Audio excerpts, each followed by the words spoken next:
Hey, what up? What's going on, people? True Techno Gamer here. Know it's been a while since I actually posted a new video. Got some home theater stuff going on, and there's some interesting gaming stuff going on as well. So for this video, I want to talk about the new PlayStation Plus. Sony is about to launch it. Actually, it's going to launch initially next week in the first market. North America will be middle of June, I think June 13th, I believe.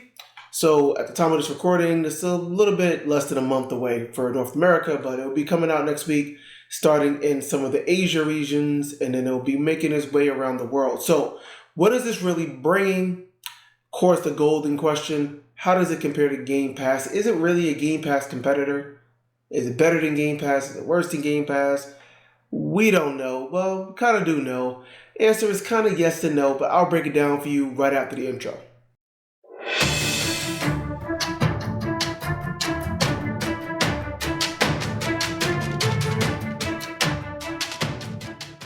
Alright, so let's get into this. Now, if you're not familiar with these services, these are just the way the world works in 2022, okay? All of the main platforms, Nintendo, Microsoft, and Sony, have a service that allows you to play games online and gives you benefits, and in some cases give you games. Most of you guys probably know about that, but let's just review where we're at today before this new PlayStation service comes online. Now, between Xbox and PlayStation in particular, each one has their main service. For Xbox, there's a couple of services. One is Xbox Live. You guys probably heard of that. Xbox Live Gold is kind of the main thing that if you're an Xbox gamer, you're going to want to have at the minimum. Similarly, on PlayStation, the minimum you want to have is PlayStation Plus, which is the name of the service. Both of these services have been around since the PlayStation 3, Xbox 360 days, so you've probably heard of them. As it stands now on the Xbox Series and on the PlayStation 5, what they offer you is the following. They're pretty much on par. They basically give you the rights, the ability to be able to play games online with your friends. If you don't subscribe to the service, you don't get to play it online, which is interesting. So most people are going to have, they're going to have the service if you have the platform, if you want to play online at all. So that's the minimum it gives you. PlayStation Plus gives you ability to play online as well as discounts on some digital store games that you can go to the PlayStation Store and download in some cases, exclusive discounts if you're a PlayStation Plus member, and then you also get a minimum of 2 free games every month. So every month, Sony will give, usually it's like 1 or 2 PS5 games, 1 or 2 PS4 games, so sometimes you can get up to like 4 games in some good months. Those games are available for you to download while they're active on the service. And as long as you have a PlayStation Plus, you can play them freely. So doing pretty good there. Xbox Live Gold pretty much gives you the same thing on the Xbox side. Ability to play games on Xbox Live, online with friends. Usually, again, I think 2 to 4 games per month. Free games, that you can get in addition to free service. So those are the kind of minimum. And that's kind of where we're at. Now, Xbox offers, in addition to Xbox Live, something they call Xbox GamePass. If you haven't heard of that, it's quite a bargain. So basically what it is, and there's 2 tiers of it. There's Xbox Game Pass for console, and then there's Xbox Game Pass for PC, standalone, and then there's what's called Xbox Game Pass Ultimate. Now, the standard Xbox Game Pass gives you, as of right now, a library of about 400 games that you can play. Think of it as Netflix for games, right, on your Xbox. So you can go, you'll see a library, you can pick any of the 400 games, download it to your Xbox or to your PC, and play the game at will. And every month or so, they kind of rotate some games in and bring in some new ones, and some games may leave the service, similar to Netflix or any other streaming service that you're familiar with.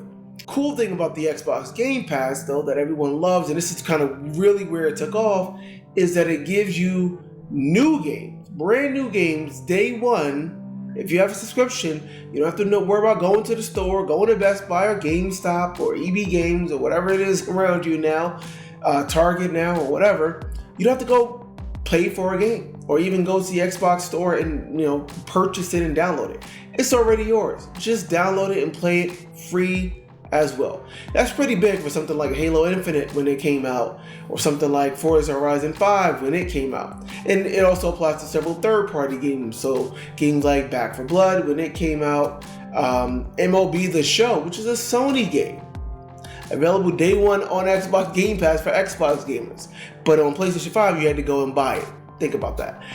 So Game Pass is cool, it's a good bargain, and again, it gives you ability to play on PC. Now, Game Pass Ultimate gives you Game Pass for Xbox console plus Xbox PC, Game Pass for PC, and it gives you the ability to also play cloud stream games on your mobile devices, on your PC or your Xbox. So basically you can play the Xbox library via the cloud on whatever device you have, including your phones and your mobile devices. Pretty awesome.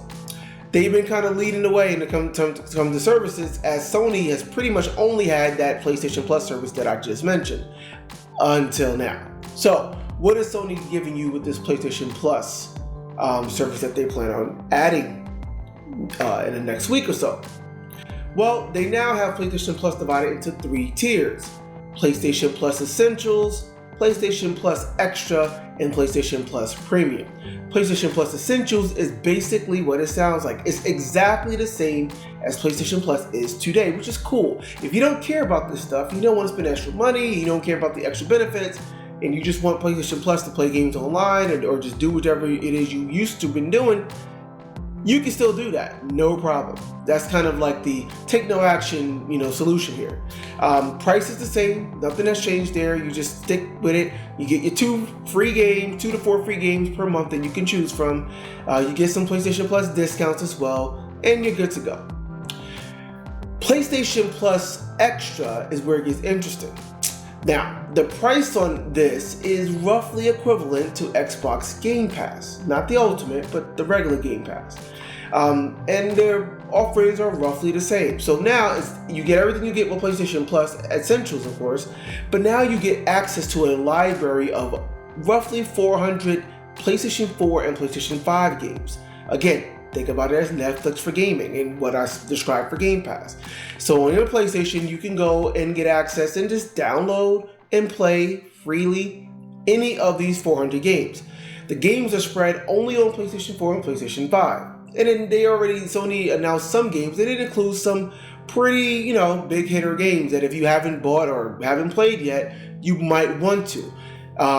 First party games are included here as well. So games like Demon's Souls for PS5, Returnal for PS5, Spider-Man, and Spider-Man Miles Morales on PS4 and 5 are included. Games like Days Gone is also included on PS4, which also runs well on PS5. It also has some other big games like Red Dead Redemption 2 is on here, NBA 2K22, Mortal Kombat 11, and a host of other games. There's going to be a lot more. Assassin's Creed Valhalla from Ubisoft and The Division, and there's a good chunk of games. So this isn't like some old games or some small indie games. There's some big games that are going to be on here, and the list isn't complete yet. They've only unveiled roughly 80 games. It's going to have 400. So I'm actually looking forward to seeing what's on there. Games like Marvel's Guardians of the Galaxy, I heard great things about. I never played. It's a game that I probably wouldn't spend money on myself. It has been on Game Pass for a while now, so Xbox gamers have access to it. Now PlayStation gamers get access to it as well. That's cool. So that kind of puts it on par roughly with Xbox Game Pass, but there is some key differences I'll get to in a second. Before I do, let's talk about the PlayStation Plus Premium. Now, this is where they try to go a little bit above and beyond what Game Pass offers to varying levels of success. Now, Premium basically gives you everything that I just mentioned on PlayStation Essentials and PlayStation Extra, but now it gives you access to an additional 350-ish games that are now spread over the entire history of PlayStation consoles, going back to the PlayStation 1. So you'll have access to PS1, PS2, PS3 games. The PS3 games are available only via cloud streaming, and as well as PS4 and PS5. A combined library of roughly 750 games at launch, right? Day one. Of course, it's a little bit more expensive, $17.99 per month, but it scales as you do the as you get up to the year. So the year is only $120, which is equal to the annual cost of the Xbox GamePass annual cost. Not even the ultimate, but the annual cost, right? So the PlayStation Plus Premium seems to be a pretty good value. For less money than it costs to get the Xbox Game Pass Ultimate plan, you get access to 750 games spread out over PS1 through PS5. And it also includes the ability to stream these games via PlayStation Now. So essentially, this is what has been rumored for a while. This is the combination of PlayStation Plus and PlayStation Now. You really get that at the PS Premium. In addition to that, you still get your 2 free games per month, or 2 to 4, like I said, but you also get access to free game trials. Now this is interesting, and this is a key difference between this service and Game Pass. The game trials are designed to give you access to be able to try a game. Like you said, it's a new age of a demo, right? At launch, they've announced, for example, they're going to have the Uncharted Legacy Collection, which is PS5, as well as Horizon Forbidden West, which is a PS4 and PS5 game. This allows you to try the game for, they said, about 2 hours. And the 2 hours are only when you're in the game, not from when you start the game, but when you're actually in the game playing. So it gives you 2 hours to just sample the game, get a feel for it. Do the graphics look good? Does it feel good? Is it fun to play? Blah, blah, blah. And then you can decide whether you want to buy it or not. Pretty good deal. Now, here's where the distinctions are. Let's make sure we're clear on what the differences are between the two services and what the advantages and disadvantages are. On one hand, the PlayStation Plus gives you more options with the 3 tiers. It also apparently is ultimately a little bit of a better value if you look at the annual cost.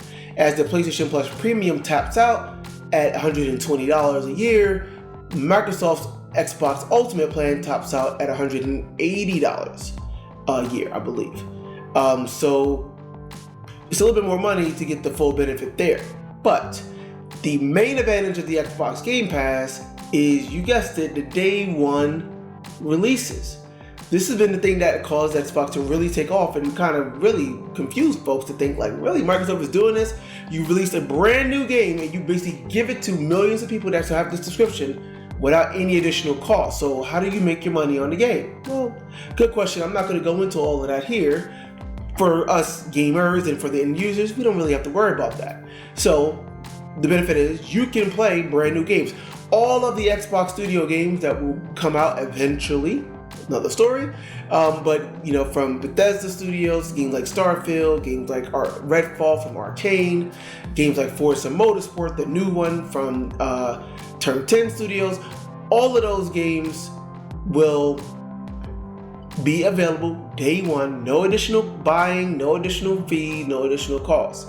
That's the real smoking gun with the Game Pass. Does PlayStation Plus have something to match that? No.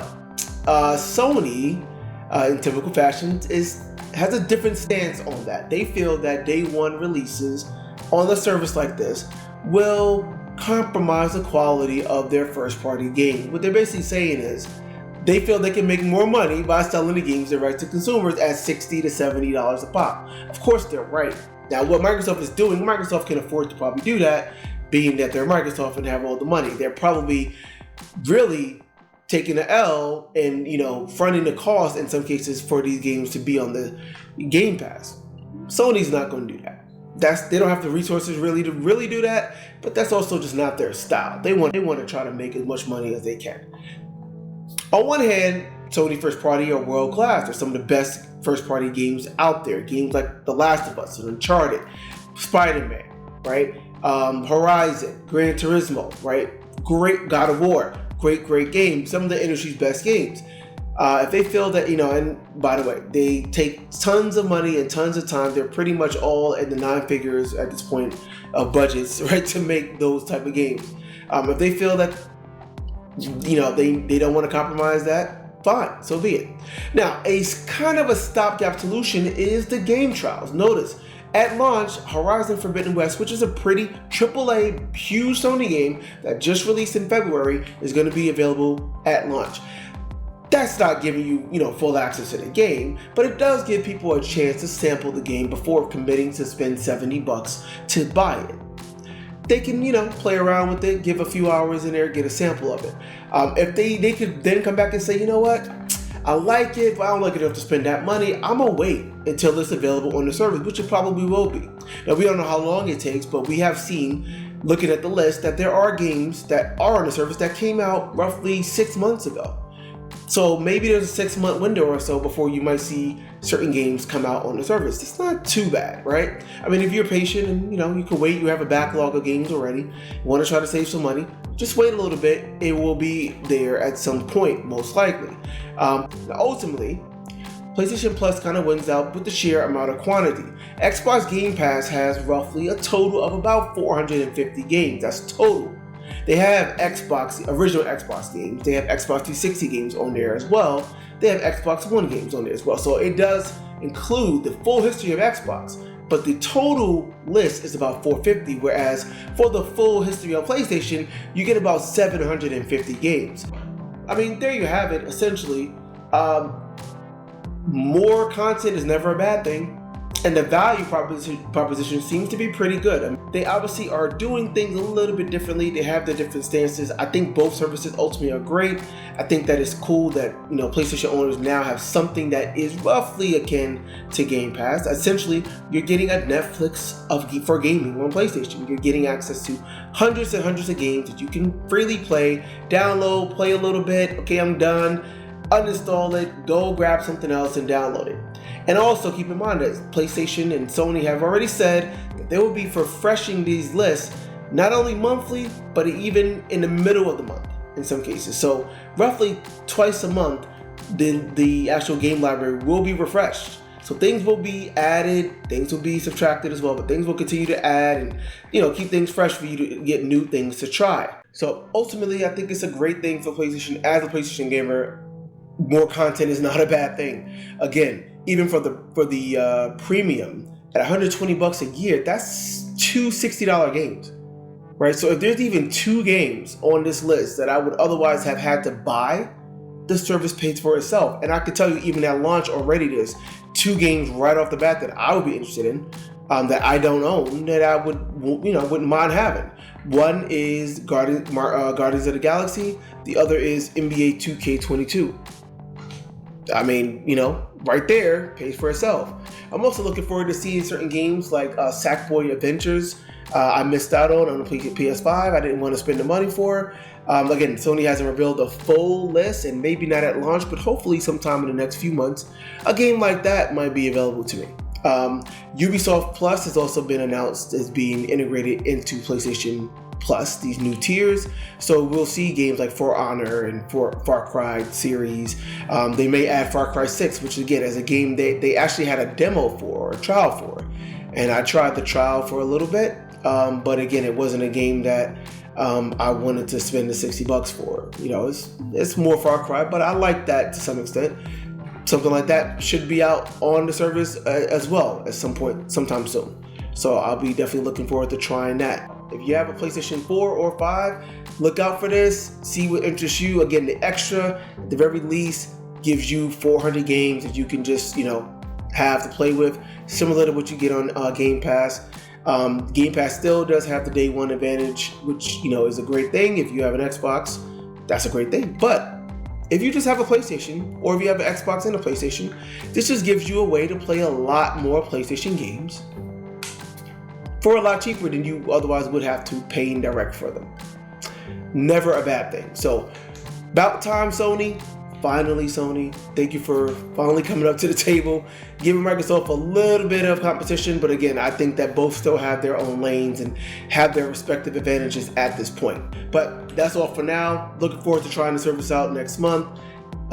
In general, keep playing. Enjoy your systems. Enjoy your games. Till next time.